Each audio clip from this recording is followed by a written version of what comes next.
আমাকে অর্ডার দিয়েছেন, ও মুহাম্মদ, ও আমার নবী, আপনি মানুষের দরজায় দরজায় গিয়ে এক কালেমার দাওয়াত দেন। ওই কালেমাটা হলো লা ইলাহা ইল্লাল্লাহু মুহাম্মাদুর রাসূলুল্লাহ। এক এক করে মানুষগুলা মুসলমান হইতে লাগলো। আল্লাহ নবীর যখন ৭ম বছর নবুয়তের হয়ে গেল, কুরাইশের লোকরা ষড়যন্ত্র করা শুরু করলো। নিজের ঘরের মানুষই ষড়যন্ত্র করা শুরু করলো। নিজের মানুষ আল্লাহর নবীর বিরুদ্ধে লেগে গেল। লাগার পর শিয়াবে আবু তালেবের মধ্যে এই সময়কাল কেমন ছিল? আল্লাহ নবী বললেন, ৭ম বছরের সময় শিয়াবে আবু তালেব আমার উপরে নির্মমভাবে সামাজিকভাবে টর্চার করা হয়, আমাকে আঘাত করা হয়। শুধু আঘাত করা হয় নাই, 3 বছরের জন্য শিয়াবে আবু তালেব নামক জায়গায় পাহাড়ের মধ্যে আমাকে বন্দী করা হয়। কোন জায়গা? শিয়াবে আবু তালেব পাহাড়ের মধ্যে আল্লাহর নবীকে বন্দী করা হয়। কয় বছর? 3 বছর। কয় বছর? আল্লাহর নবী ডাক দিয়া বললেন, শুধু 3 বছর আমাকে জ্বালাতন করে নাই, এই 3 বছরের ভিতরে আমার সবকিছু আমরা যারা আছি, বনু হাশেম গোত্রের লোকদেরকে, মুত্তালিব গোত্রের লোকদেরকে, 2 গোত্রের লোকদেরকে ওই পাহাড়ের মধ্যে বন্দী করা হয়। আল্লাহর নবী জানা দিলেন, আমাদেরকে যখন বন্দী করা হয়, আমাদেরকে খাবার দেওয়া হয় নাই, আমাদেরকে পানি দেওয়া হয় নাই, আমাদেরকে কোনো কিছুই দেওয়া হয় নাই। আমরা কিদার যন্ত্রণায় গাছের পাতা আর চামড়া আমরা সিদ্ধ করে খাইতাম ক্ষুধার যন্ত্রণা নিবারণ করার জন্য। সুবহানাল্লাহ। আল্লাহর নবী বললেন, এমন কষ্ট 3টা বছর দিয়েছে। আল্লাহর নবী বলতে চান, এ আমার উম্মতের দল, শুনিয়া দাও, ছোট্ট ছোট্ট মাসুম বাচ্চাগুলা ক্ষুধার যন্ত্রণায় মক্কার অলিতে গলিতে চাওয়ানগুলা চলে যায়, কান্নার আওয়াজগুলা চলে যায়। মক্কা নগরের অলিতে গলিতে যখন চলে যায়, 3টা বছরের শিশু বাচ্চাদেরকেও বন্দী করা হয়। আমাকে ওই যখন আমার নবুয়ত দেওয়া হয়, নবুয়তের 10ম বছর আমার সবথেকে বেশি কষ্টের বছর। কোন বছর? নবুয়তের 10ম বছর আল্লাহ রাসূলের সবথেকে বেশি কষ্টের বছর। হাদিসের মধ্যে, সিরাতের মধ্যে আছে, আবুল হুজুন সবথেকে কষ্ট, সবথেকে দুশ্চিন্তা, সবথেকে দুঃখজনক বছরটা হইল নবুয়তের 10ম বছর। নবুয়তের কয় বছর? 10ম বছর সবথেকে কষ্ট। আমার আর কোনো সময় এত কষ্ট হয় নাই। আল্লাহর নবী কেন বললেন 10ম বছর আমার জন্য কষ্ট হইল? বলে, 10ম বছর আমার চাচাকে আমি শাওয়াল মাসের 1ম তারিখে আমি আমার চাচাকে 1ম দিক থেকে আমি হারাইলাম। আমার চাচা যদি ঈমান আনে নাই, আমার চাচা দুনিয়ার থেকে চলে গেছে।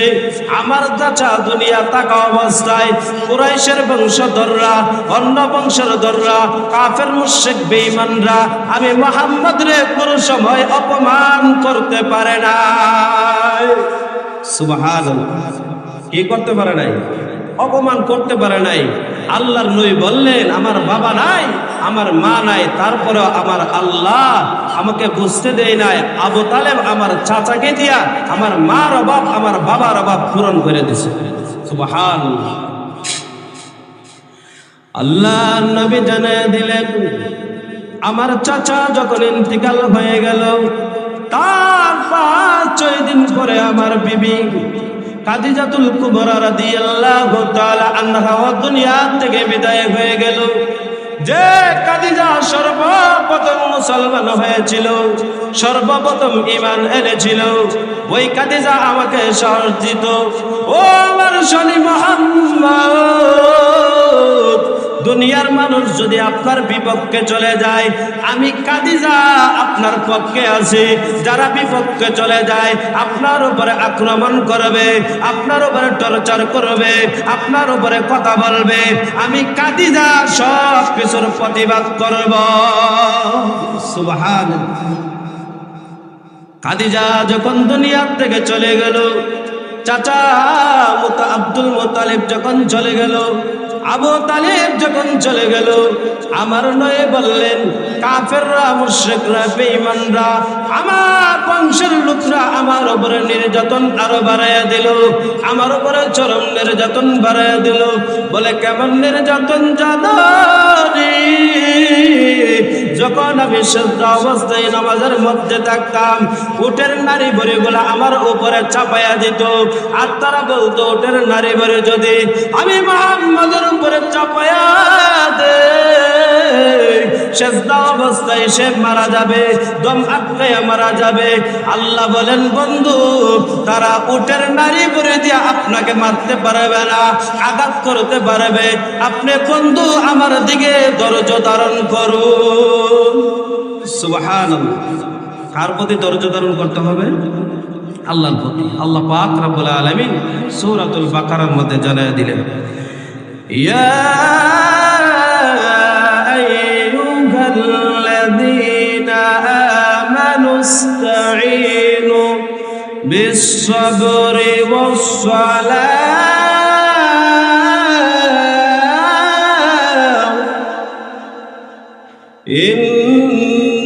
ইন্নাল্লাহা মা'আস-সাবিরিন।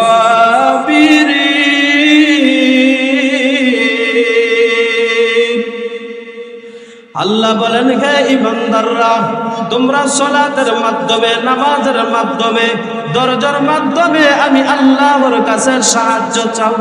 সুবহানাল্লাহ। কিসের মাধ্যমে? নামাজের মাধ্যমে এবং দরজার মাধ্যমে সাহায্য চাইতে হবে কার কাছে? আল্লাহর কাছে। আমরা যদি একটু বিপদে পড়ে যাই, নামাজ রোজা বন্ধ করে দেই, ঠিক না? নামাজ পড়ি না, রোজা রাখি না, কারণ আমাদের পেরেশানি আছে। আল্লাহ বলেন পেরেশানির মধ্যে পড়ছেন, অভাব নজনের মধ্যে পড়ছেন, টাকার দরকার, পয়সার দরকার, আমি আল্লাহর কাছে সিজদা দাও, রুকু করো, তোমরা তাসবিহ তাহলিল পড়ো, তারপরে ধৈর্য ধারণ করো, আমি আল্লাহর কাছে যাও। আল্লাহ পাক রব্বুল আলামিন তারপরের অংশের মধ্যে বলেন, ইন্নাল্লাহা মা'আস-সাবিরিন।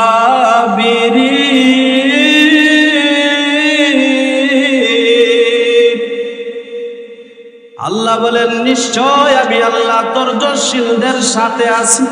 সুবহানাল্লাহ। কার সাথে আছেন? নিশ্চয় ধৈর্যশীলদের সাথে আছেন। নিশ্চয় দিয়া কি বুঝলেন? অবশ্যই অবশ্যই আমি আল্লাহ ধৈর্যশীলদের সাথে আছি।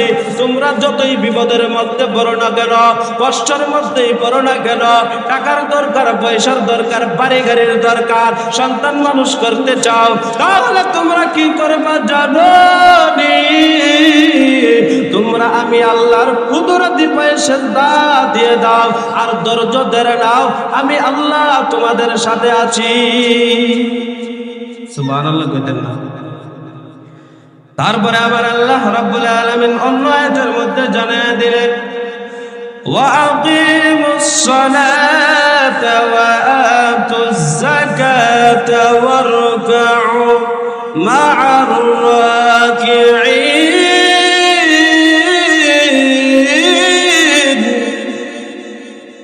আল্লাহ রাব্বুল আলামিন জানিয়ে দিলেন, ওয়াকিমুস সালাতা, তোমরা সালাত কায়েম করো, ওয়া আতুজ যাকাতা, তোমরা যাকাত প্রদান করো, ওয়ারকাউ মা'আর রাকিঈন। আল্লাহ বলেন তোমরা রুকুকারীর সাথে রুকু করো। কারণ হলো 5 ওয়াক্ত নামাজ পড়লে জামাতের সাথে পড়ার কথা কে বললেন?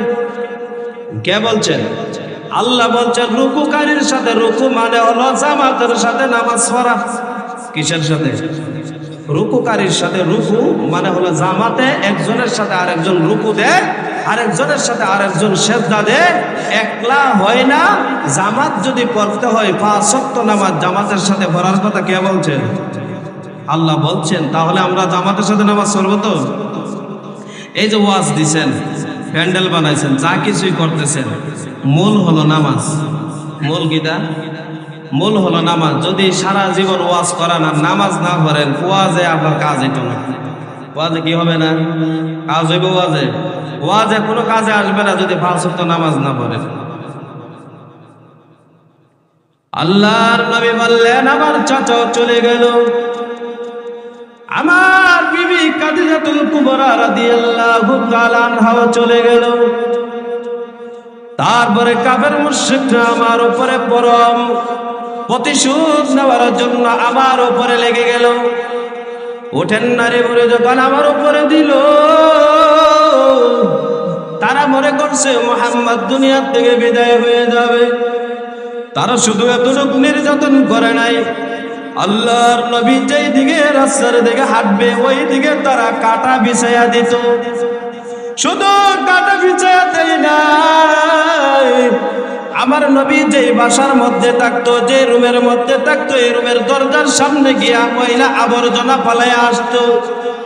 আল্লাহর নবী বললেন, এক এক করে বলতে গেল 100টার উপরে তারা নির্যাতন করত। আল্লাহর নবী জানায়া দেন, আমি যখন আমার আত্মীয় স্বজনের কাছ থেকে, প্রতিবেশীর কাছ থেকে, আমার রক্তের মানুষের কাছ থেকে যখন এই টর্চারিং আমি পাইলাম, দুঃখ যখন পাইলাম, কষ্ট যখন পাইলাম, আমি তখন নতুন একটা সন্ধান নিলাম। তায়েফের ময়দানের দিকে আমি রওনা হয়ে গেলাম দাওয়াত দেওয়ার জন্য। সুবহানাল্লাহ। কোন দিকে গেলেন? তায়েফের ময়দানের দিকে যখন গেলাম,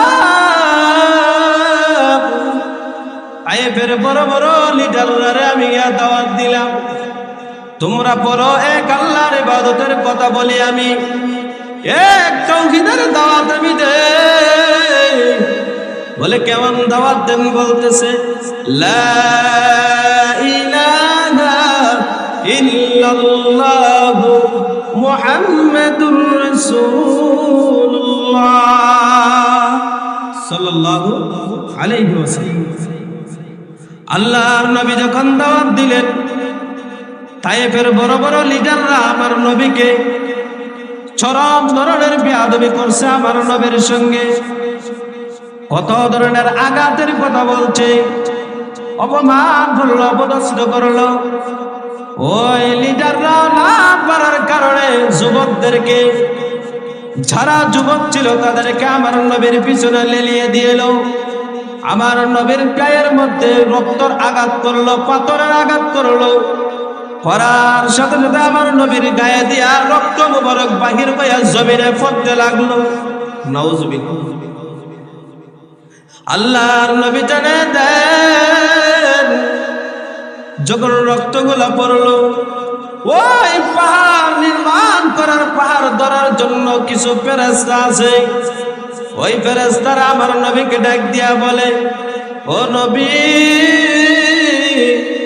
আপনি যদি বলেন তাহলে পাহাড়টা আমরা চূর্ণ বিচূর্ণ করিয়া একটা আছার দিব, দেওয়ার সাথে সাথে তায়েফবাসীকে, ওই তায়েফের মানুষদেরকে একেবারে শেষ করে দিব।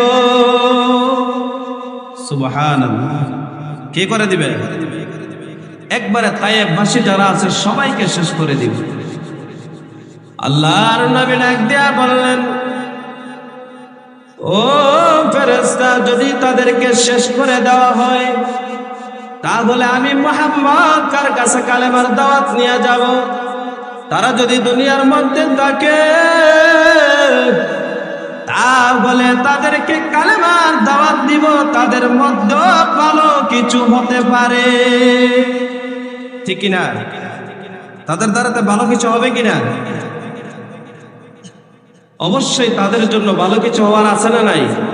আল্লাহর নবী উম্মতের জন্য কত ব্যথায় ব্যথিত হয়ে বললেন যে না, তারা আমাকে আঘাত করছে, একদিন না একদিন তাদের মধ্যে বুঝ আসবে, আকল আসবে, তাদের মধ্যে জ্ঞান আসবে, আর বলবে আমরা অন্যায়ভাবে একজনের উপরে আঘাত করছি।